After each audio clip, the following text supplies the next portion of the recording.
died when my mum was about 11, and so she even had very faded memories of him as well. So he was Joseph Teihoka, and his mum was Mary Elizabeth Kōpupu Hohepa. So she came from the Hohepa line, from the west coast. And his father was Tarewi Teihoka from from Tiwahiwi, beg your pardon, from Tiwahiwi. So he really was quite, Tiwahiwi was his main marae. He looked at Taumatu as the place where he lived, and he supported the runanga, but he really did, his heart, his tūranga waiwai was at Tiwahiwi, because that's where his family were buried. And none of his family are buried at Taumatu, except for him. I think he was a troubled man when he came back from Gallipoli. He was from a large family. I'm not exactly certain on the correct number, but there was a large number of children, and there was only 2 of them left. After illnesses and different things, there was Hine, his sister, who married a niho and went to Wellington, and has still got family in that area. Still got family that come down occasionally to meet up with family at Taumatu. And him, he was the youngest. So I guess he had a pretty treasured life, really. I think he was well looked after by everybody. He was well known between Taumatu and Tiwahiwi and Little River, in those areas. He travelled a lot. He had contracted paratyphoid in Gallipoli and was there for in hospital. He was hospitalised over that time. At the end of the diary that he kept, it just stops all of a sudden. It tells you the date and then it just stops. And that was before they left the island, the war area, the zone. So that's when we believe that he went into hospital about that time. When everyone else arrived home, it was believed that he had gone missing. And so the family all got together and had a memorial service at Sedgemere Hall, and to say their goodbyes and to support each other over that time. But then later, a returning soldier heard the story about the memorial service for Joseph Teihoka, and said that he'd been speaking to him in a hospital in Cairo, and that he wasn't dead, that he was actually on his way home. So that would have sent the community into a bit of a runaround as they were trying to fathom out whether it was true or not, whether he was on his way home. So there was a newspaper article at the time that was printed about that situation, about the things that were said, and that the family members stood up and talked at the service, at the memorial service for him, and then he came back. That would have been a surprise for everybody. We do know that Taumatu in that area did that. Sedgemere, there was a big celebration there too, to say farewell to their young men as they went off.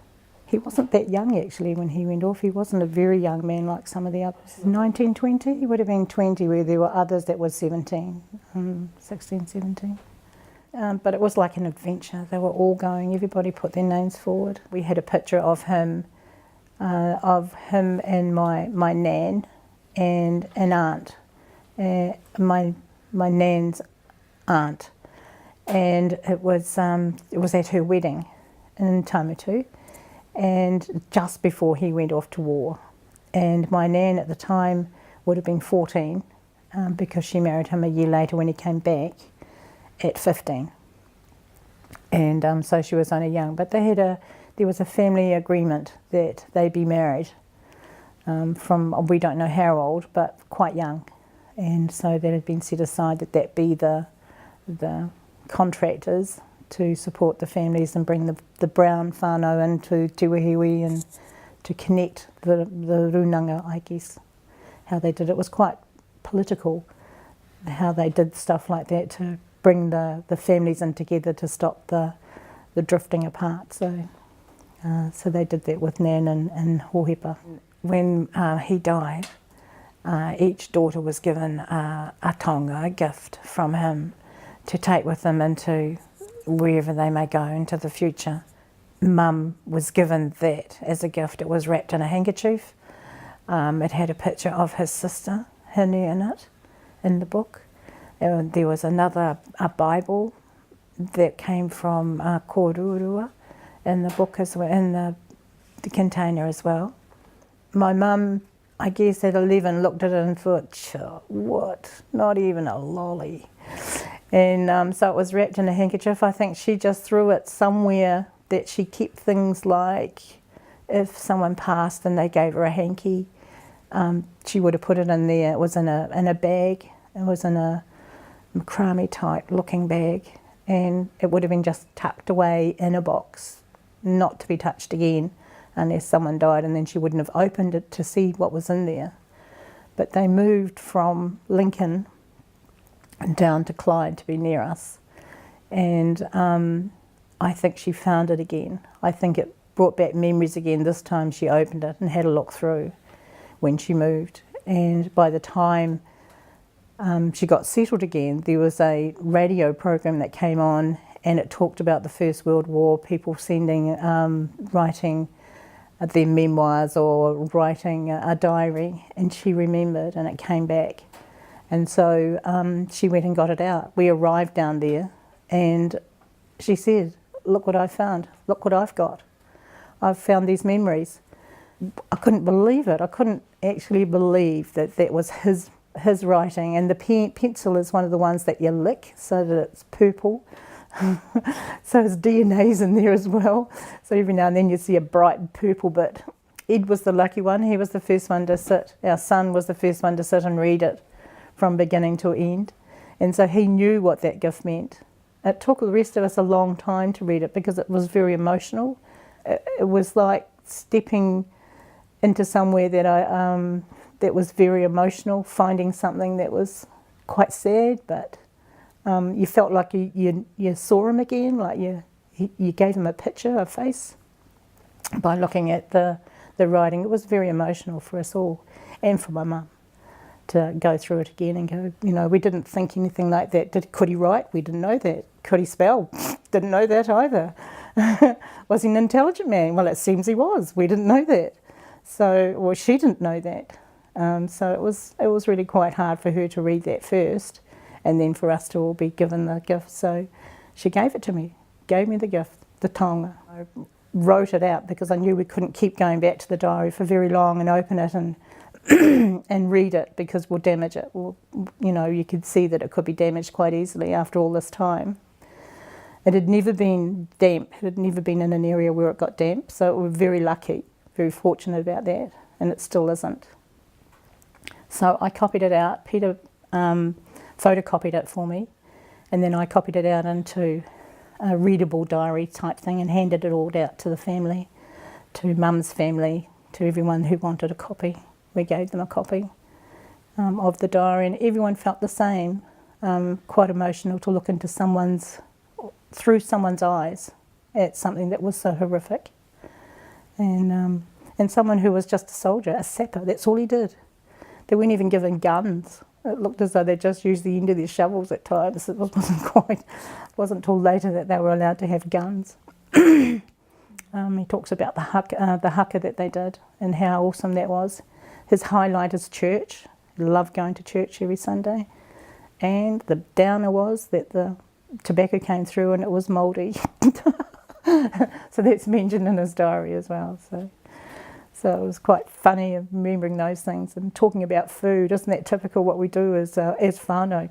What are we having for tea tonight? Nothing. So he would talk about those things in his diary. So that was nice. It was really good. I think the bit that took a while to read was the day that there were bullets all roads. And I love the way he says that. There were bullets all roads. There were, where you were sitting, there was bullets at all roads coming at him. And that, I think, was the day that we just celebrated recently. It was in the August of that time. And how serious that was, how lucky we were he was alive. And then another thing that stands out, near the end of his time over there, and the winter was so hard, they can go from, you don't think of the winter being so hard, but it was freezing. And then he got a sore foot. He did go on about that sore foot for pages. His return, I think he was still very sick, but he got married. to my nan, and they had children quite quickly. Auntie Mary was the first to come, so, and then she had the rest. They had the rest quite quickly. There wasn't a lot of time between them all,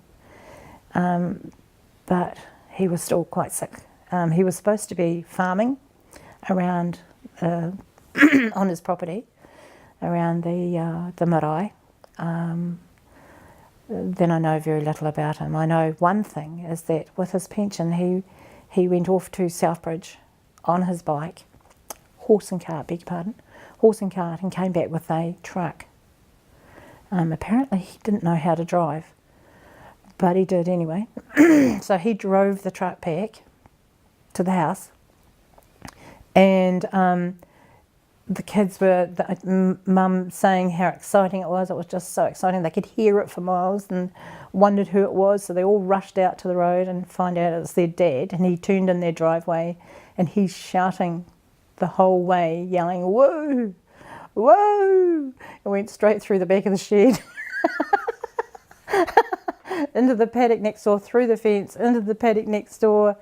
And that was his first experience with driving a vehicle. So that's one of Mum's treasured memories of wondering to see if he was actually still alive. But the shouting of "woo" as he passed them, going through the back of the shed. They came back as one. While they were there, they were all one. They were all fighting for the same thing. It wasn't... it was comrades to the end, I guess. But then come back and they probably never touched one another again, didn't see one another from the Pākehā community of around where he was from. He still kept in contact with some of the Māori because they were relatives. I mean, they were all relatives really that went over with him. But no, they never mixed the same as before. To me, it's an honour to be able to let him live on in this way, that he's been hidden for such a long time, whether it be good or bad. And I know there were some bad stories, but they're not my stories, so there'll be other family members who would tell you those. So they're just my stories. The older ones had more memories than my mum because they were so young. But yeah, he deserves to be heard, and quite proud that it was him to be heard now after all this time, 100 years later. Amazing.